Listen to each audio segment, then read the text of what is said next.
Assalamualaikum warahmatullahi wabarakatuh. Berjumpa kembali di dalam mata kuliah mitigasi dan adaptasi bencana. Pada kali ini kita akan membahas topik tentang kearifan lokal dalam kebencanaan. Nah, topik ini akan dibagi kepada ketiga subtopik. Yang pertama, kita akan membahas konsep dari kearifan lokal itu sendiri. Yang kedua, faktor-faktor apa saja nanti yang akan mempengaruhi kearifan lokal. Nah, yang ketiga, nanti kita akan melihat bagaimana keterkaitan antara kearifan lokal yang dimiliki oleh masyarakat kita dengan kebencanaan yang terjadi. Nah, di sini bisa saja nanti akan dicirikan oleh beberapa hal. Nah, untuk itu, mari kita simak materinya dengan seksama. Kita masuk kepada konsep dari kearifan lokal itu sendiri. Nah, kearifan lokal atau orang juga bilang local wisdom.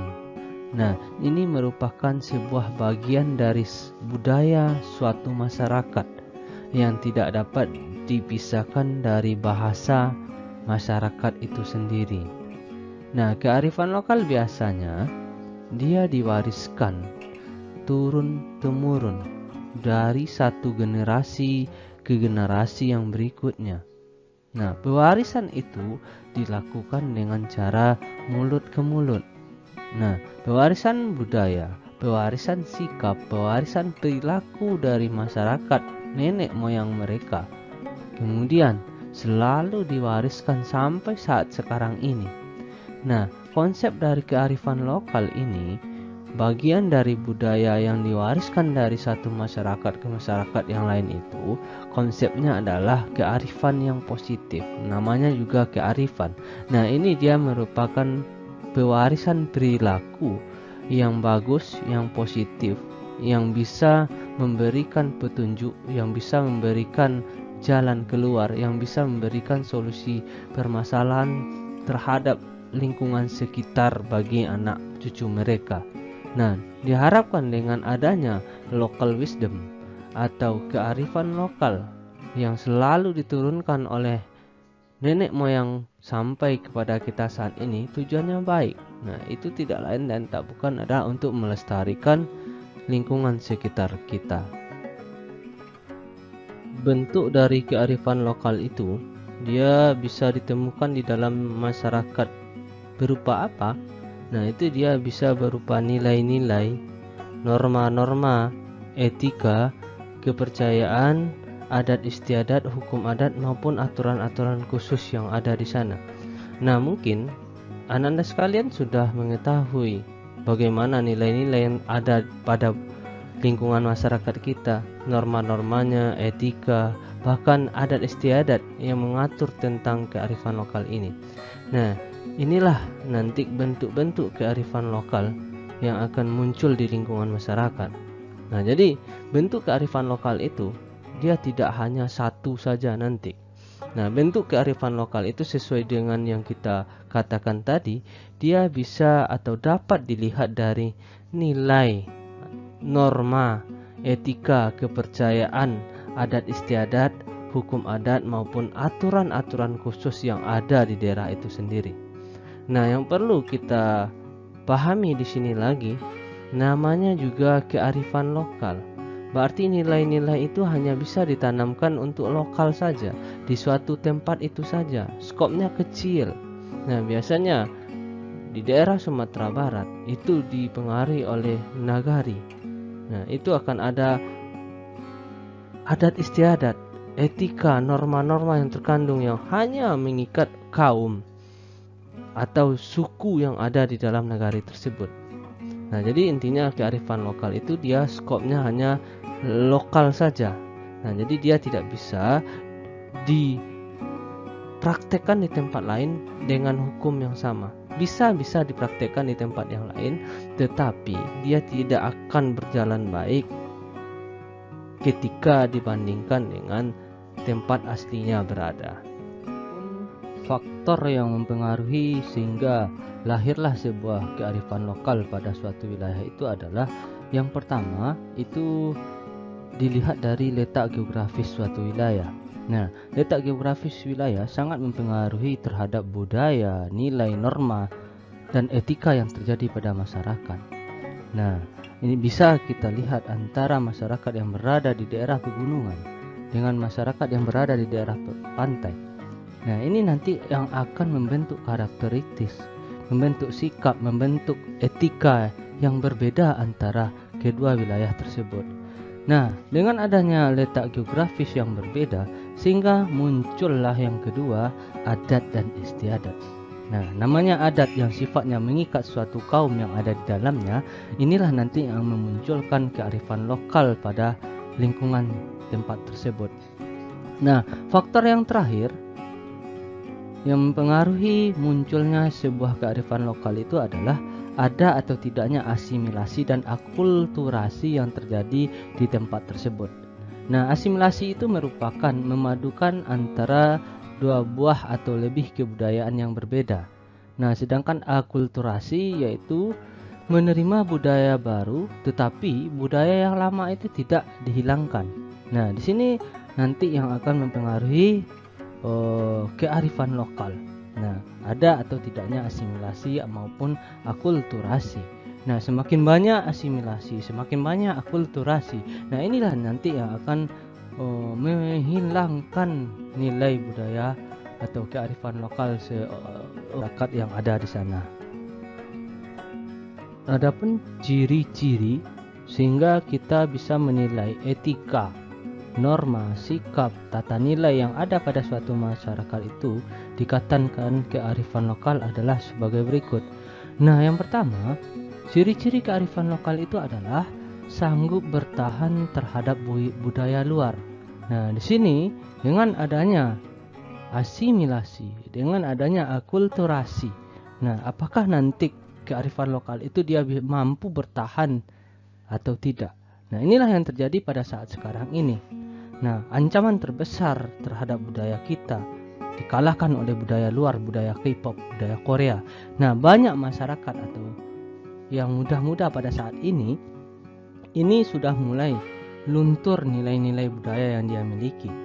Nah, jadi kalau seandainya dia mampu bertahan dari budaya luar, nah baru dia bisa dikatakan kearifan lokal.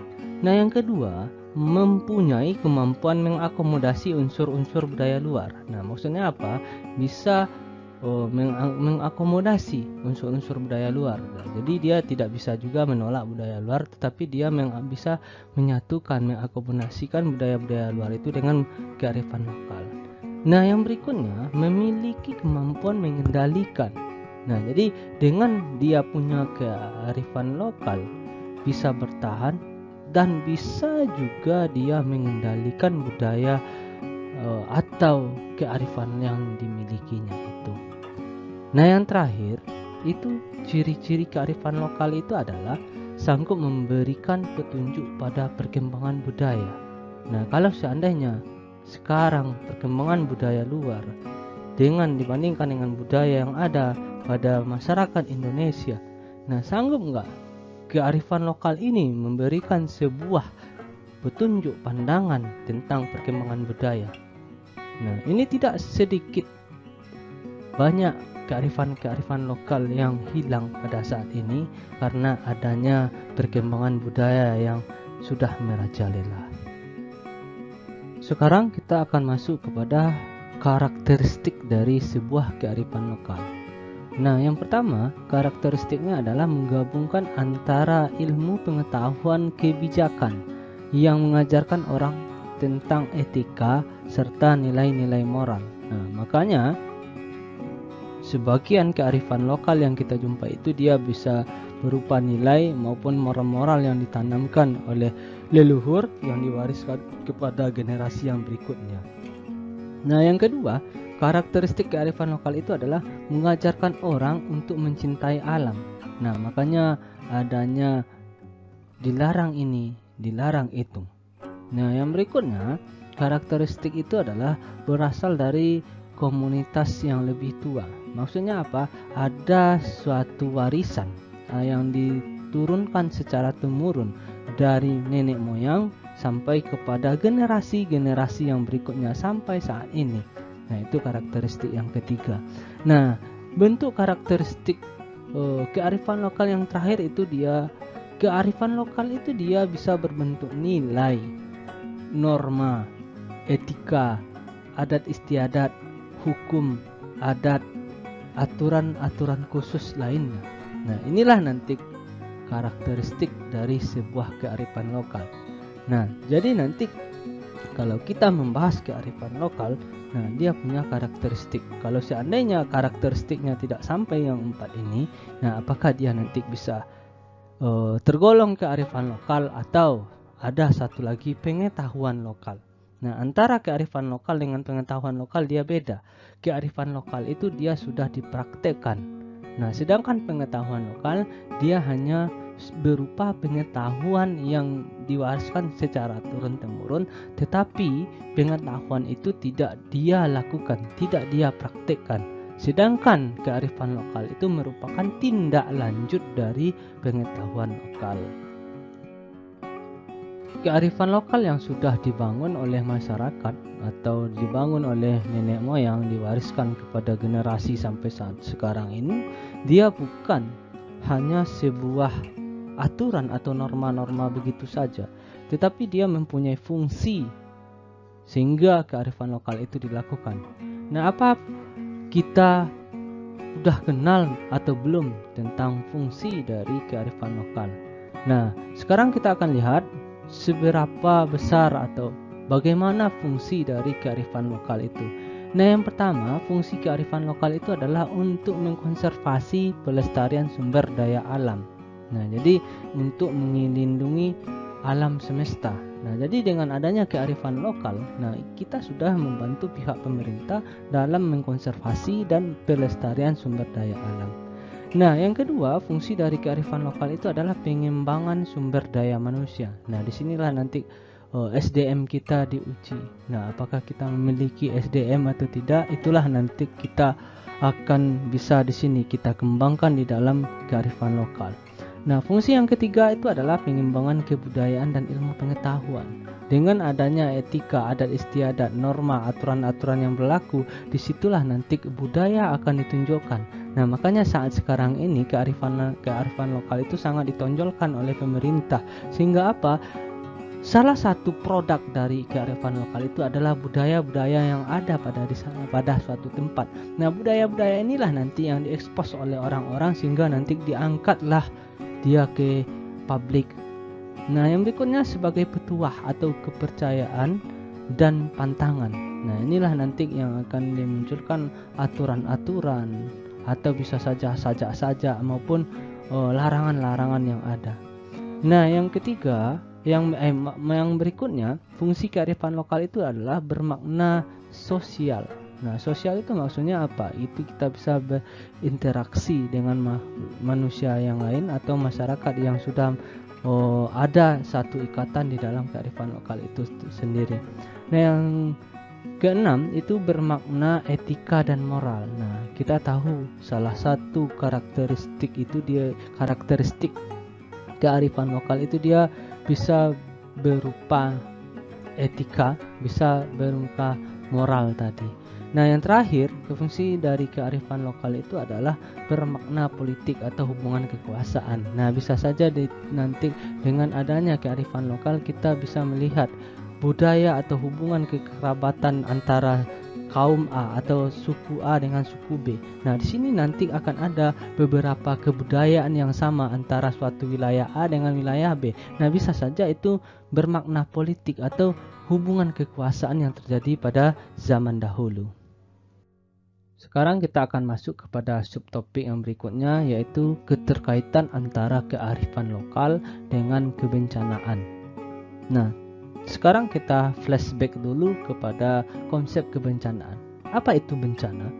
Menurut Undang-Undang Nomor 24 Tahun 2007, kemarin kita sudah tahu bahwa bencana itu adalah peristiwa, bisa saja rangkaian peristiwa yang mengancam atau mengganggu kehidupan maupun penghidupan masyarakat yang disebabkan oleh faktor alam, non-alam, maupun faktor dari manusia itu sendiri, sehingga nanti bisa mengakibatkan adanya korban jiwa dari manusia itu tersebut.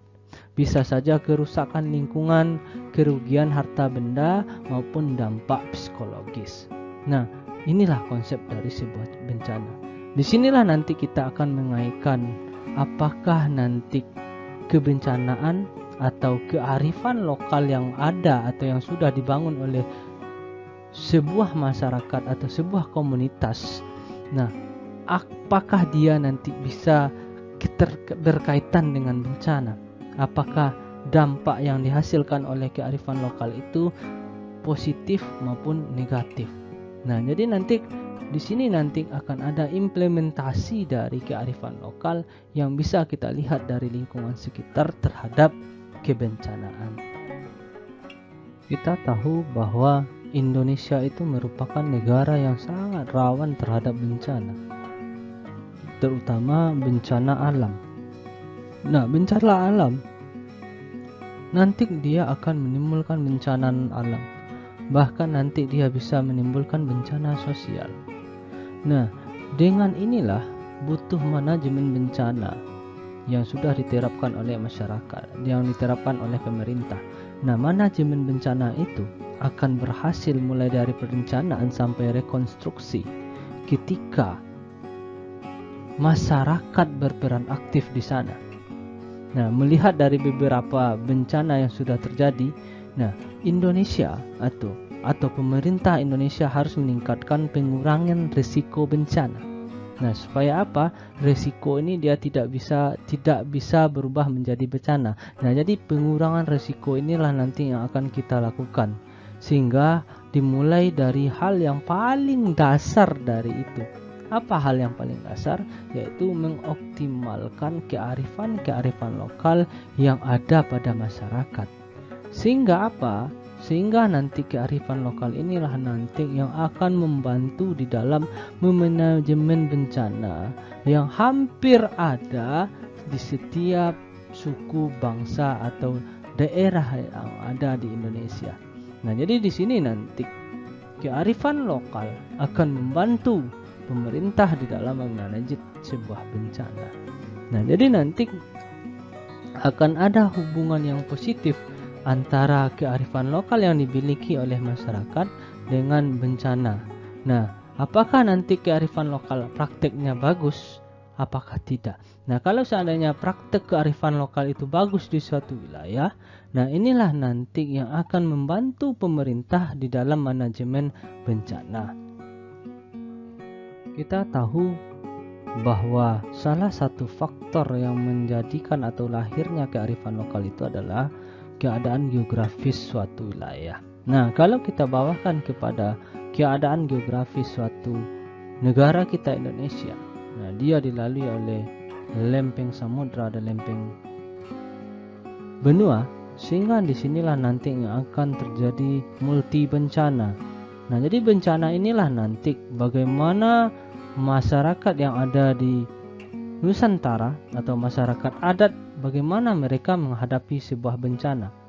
Nah, masyarakat adat di ini telah sejak dulu memiliki pengetahuan maupun kearifan lokal yang baik, yang relevan, sehingga amat bermanfaat dalam menghadapi bencana-bencana alam seperti gempa, banjir, tanah longsor, serta bencana alam lainnya. Walaupun perkembangan teknologi sudah meningkat dalam menghadapi bencana, tetapi inovasi yang sudah dilahirkan oleh masyarakat adat tersebut perlu diselaraskan dengan kearifan lokal, seperti membaca isyarat dan membaca tanda-tanda alam. Nah, itulah. Nah, kalau dulu ketika akan terjadi bencana, nah orang tua-tua kita dulu akan melihat tanda-tanda alam atau gejala-gejala alam. Nah, kalau ini gejala alamnya, apa yang akan terjadi? Nah, kalau sekarang sudah muncul beberapa peringatan-peringatan dini terhadap sebuah bencana. Nah, sebaiknya peringatan dini yang muncul pada saat sekarang kita gabungkan dengan gejala atau membaca isyarat dalam tanda-tanda alam. Sehingga apa? Sehingga resiko bencana yang akan terjadi itu dia bisa kita kurangi. Ketika kita meminimalisir sebuah bencana, kalau kita kaitkan dia dengan kearifan lokal, itu bisa dilihat dengan memperhatikan isyarat-isyarat terjadi bencana ini apa. Nah, ini masyarakat dahulu atau tua-tua kita dulu, mereka sudah sangat paham sekali, hafal sekali dengan isyarat atau gejala-gejala ini. Nah, kalau isyaratnya ini, bencana inilah nanti yang akan terjadi.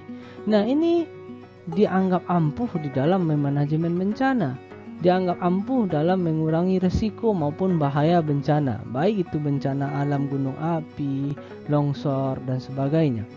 Dalam perspektif kearifan lokal, hal yang dilakukan dalam meminimalisir bencana itu, dia terdiri dari 3 bagian.